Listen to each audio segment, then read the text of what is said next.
নমস্কাৰ বন্ধুসকল, এইবাৰ অন্তিম সুযোগ হয়। আপোনালোকে ঠিকেই শুনিছে, এডিআৰই 3.0ৰ অন্তিম সুযোগ। এইবাৰ চান্স মিছ নকৰিব। আৰু কিমান দিন অপেক্ষা কৰিব বন্ধুসকল? আপোনাৰ এজটো আপোনাৰ ৰখি নাথাকে, সময় পাৰ হৈ গৈ আছে বন্ধুসকল। এতিয়া নললে কেতিয়া ল'ব? আৰু আশা কৰি বহুতে ভাবি থাকে যে মই এক্সামৰ ডেট ওলাব, নটিফিকেশন ওলাব, তাৰ পিছৰ পৰাহে মই প্ৰিপাৰেচন কৰা ষ্টাৰ্ট দিম। কিন্তু বন্ধুসকল, মই বাৰে বাৰে আপোনালোকক কৈছো, যদি এডিআৰই কোৱালিফাই কৰিব হয় তেন্তে প্ৰিপাৰেচন লেভেলটো ভাল হ'ব লাগিব। গম পাই চাগে আপোনালোকে এডিআৰই যোনটো এক্সাম হয়, ইয়াত আপোনালোকৰ কেণ্ডিডেট লেভেলটো 12 লাখ 13 লাখ পৰ্যন্ত থাকে। ভাবকচোন বাৰু, ইমান লাখ কেণ্ডিডেটক হেৰাই পেলাই যদি আপুনি চাকৰিটো ল'ম বুলি ভাবিছে, আপোনাৰ প্ৰিপাৰেচন লাগিব বন্ধুসকল। আপোনালোকে গম পাই চাগে কষ্ট কাক কয়। এতিয়াৰ পৰা লাগি যাক কষ্ট কৰিবৰ কাৰণে বন্ধুসকল। এবাৰহে কৰিব, এইটো এবাৰ কৰিব, আৰু এবাৰ কৰিলে গোটেই জীৱনটো আপোনাৰ সুখে শান্তিৰে জীয়াই থাকিব পাৰিব। কথাটো মন কৰিব। আৰু এইটো এটা এনেকুৱা জব, মই বাৰে বাৰে আপোনালোকক কৈছো, এডিআৰই প্লাছ 60+ ইয়াৰ পৰ্যন্ত থাকিব। পাৰ্মানেন্ট জব হয়, কোনো টেম্পৰাৰী জব নহয়। এবাৰ মাত্ৰ কোৱালিফাই কৰক আৰু আপোনাৰ গোটেই লাইফ ছেট বুলি ক'ব পাৰি। কাৰণ বন্ধুসকল, কাৰণ গভমেন্ট জব এটা যদি পায়, আপোনালোকৰ জীৱনটো বহুত বেছি হেল্পফুল হ'ব। আপোনালোকে নিশ্চয় ইয়াৰ বিষয়ে অৱগত। গতিকে বন্ধুসকল, লাগি যাক। মই বাৰে বাৰে কৈছো, এক্সাম নটিফিকেশন ওলোৱাৰ কাৰণে অপেক্ষা নকৰিব। যদি ভাবিছে মই এডিআৰই 3.0 কোৱালিফাই কৰিম, 2 লাখ চাকৰি, ভাবকচোন বাৰু, প্ৰায় 2 লাখ চাকৰি আহি আছে। আৰু এই 2 লাখ চাকৰিৰ ভিতৰত যদি ভাবিছে মই মোৰ নামটো ৰাখিম, তেন্তে বন্ধুসকল আপোনালোকে এতিয়াৰ পৰা প্ৰিপাৰেচনত লাগি যাওক। আৰু প্ৰিপাৰেচনৰ কাৰণে পঢ়িলে নহব। পঢ়েতো সকলোৱে, কিন্তু কোৱালিফাই কোনে কৰিব পাৰে? কোৱালিফাই সেইসকল কেণ্ডিডেটে কৰিব পাৰে যিসকলৰ কি আছে, মই কৈছো টেকনিক আছে।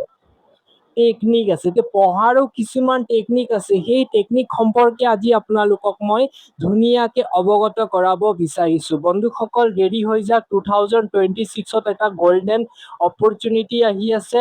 এডিআৰই 3.0, অসম পুলিচ, লগতে আপোনালোকৰ মেডিকেল ডিপাৰ্টমেন্টৰ বিভিন্ন পোষ্ট মুকলি হ'ব গৈ আছে। আৰু এই পোষ্ট মুকলি হোৱাৰ লগে লগে যে আপোনালোকে এপ্লাই কৰিম, তাৰপিছত আপোনালোকে পঢ়িম, এনেকুৱা নাভাবিব বন্ধুসকল। আগতীয়াকে প্ৰিপাৰেচন এতিয়াৰ পৰা লাগি যাওক। যদি এতিয়াৰ পৰা নালাগে, ইমান কেণ্ডিডেটক আপোনালোকে কোৱালিফাই কৰাৰ ক্ষেত্ৰত মানে কি হ'ব, ইমান কেণ্ডিডেটক আপোনালোকে কি কৰিব লাগিব, এটা কম্পিটিশ্যন কৰিব লাগিব ইমান কেণ্ডিডেটৰ লগত। গতিকে ভাবিছে যদি মই 2026ত জব ল'ম বুলি, তেন্তে কি কৰিব লাগিব, আপোনালোকৰ গম পাই চাগে এডিআৰই আগৰ এক্সাম হৈছে, এডিআৰই 1 হৈছে, এডিআৰই 2.0 হৈছে।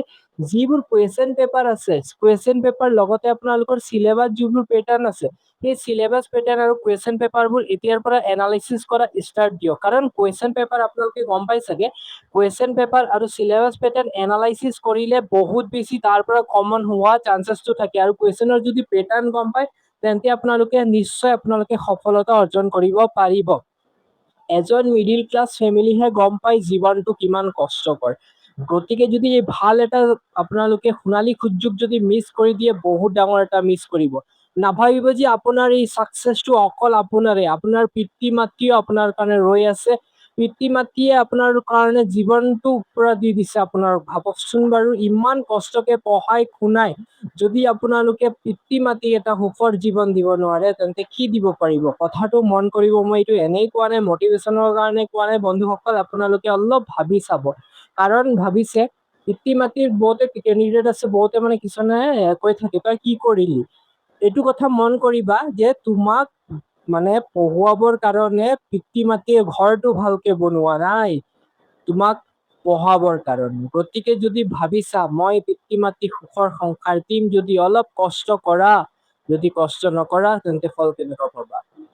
আৰু কষ্টৰ ফল নিশ্চয় মিঠা হ'ব। মই বাৰে বাৰে কৈছো, কাৰণ এই সোণালী সুযোগটো মিছ কৰিলে বহুত ডাঙৰ এটা মিছ কৰিব। সেইকাৰণে মই বাৰে বাৰে বন্ধুসকলক কৈছো, টেনচন নল'ব, মই আপোনালোকক হেল্পফুল কৰি দিম। মানে যিবোৰ হেল্পফুল হ'বৰ কাৰণে যিবোৰ মানে ডাটা লাগে, তথা কুৱেশ্যন পেপাৰৰ ডাটা লাগে, সেইবোৰ মই যিবোৰ আপোনালোকক অল কুৱেশ্যন পেপাৰৰ যিবোৰ লিংক আছে, সেইবোৰ মই চেনেলৰ জৰিয়তে যদি আপোনালোকক পাৰো মই শ্বেয়াৰ কৰি দিম বাৰু।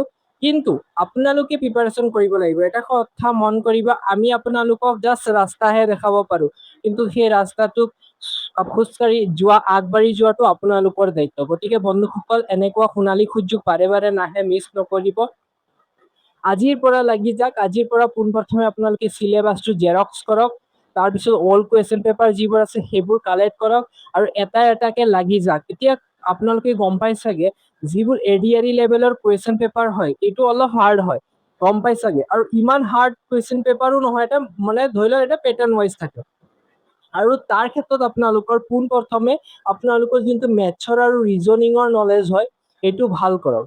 এটা সোণালী সুযোগ যিহেতু আছে, মেথ আৰু ৰিজনিংটো যদি ভাল হয় আপোনালোকৰ, তেন্তে কি হ'ব, আপোনালোকৰ এনালাইচিছ লেভেলটো বাঢ়ি যাব। আৰু এনালাইচিছ লেভেলটো বাঢ়ি গ'লে আপোনালোকৰ কিছুমান ধৰি লওক আপোনালোকে এনেধৰণৰ কুৱেশ্যন দিছে তাৰ লগত ৰিলেট কৰি পেলাই আছে, তেন্তে আপোনালোকে কি কৰিব পাৰিব, ধুনীয়াকে আপোনালোকে এনালাইচিছ কৰি পেলাই ডাটাবোৰ ফাইন কৰিব পাৰিব তথা ধুনীয়াকে সলভ কৰিব পাৰিব। বহুতো কেণ্ডিডেটে ভুল কৰে, ৰিজনটো কি তেওঁলোকে মানে কি কৰে, ডাটাবোৰ ভালকে নাচায় আৰু পটককে কি কয় MCQ হে হয়, টোক্কা মাৰি দিয়ে। কিন্তু টোক্কা মেথড ইউজ নকৰিব, তাত টোক্কাৰ কাৰণে বহুত বেছি কেণ্ডিডেটৰ নেগেটিভ মাৰ্কিং লাগি যায়।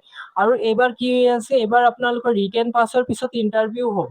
আৰু ইণ্টাৰভিউত যিসকলে পাছ কৰিব তেওঁলোকে এটা ধুনীয়া মানে ভাইভা পাছ কৰিব, তেওঁলোকে ধুনীয়াকে অপৰচুনিটি মানে ফাইনেল আপোনালোকৰ জবটো পাই যাব। গতিকে বন্ধুসকল 2 লাখ চাকৰি এনেই মিছ নকৰিব, মই বাৰে বাৰে কৈছো। এনেধৰণৰ সোণালী সুযোগ বাৰে প্ৰতি নাহে, আৰু এইবাৰ হোৱাৰ পিছত কিমান বছৰ পিছত হ'ব কোনো ঠিক নাই বন্ধুসকল, মন কৰিব। আৰু সেইটো আপোনালোকৰ 2026ৰ পিছত কিমান বছৰ পিছত আকৌ হ'ব কোনো ঠিক নাই। গতিকে এনেধৰণৰ সোণালী সুযোগ মিছ নকৰিব, পঢ়া শুনাৰ প্ৰতি অলপ গুৰুত্ব দিয়ক তথা নিশ্চয় সফলতা অৰ্জন কৰিবলৈ সক্ষমতা অৰ্জন কৰিব। ঠিক আছে, ইমানে কৈ সামৰণি মাৰিছো। মই নেক্সট ভিডিঅ'ত যদি পাৰো আপোনালোকক বাকী আপডেটবোৰ দিম, গতিকে চেষ্টা কৰক, নিশ্চয় সফলতা অৰ্জন কৰিব। ধন্যবাদ বন্ধু বান্ধৱীসকল।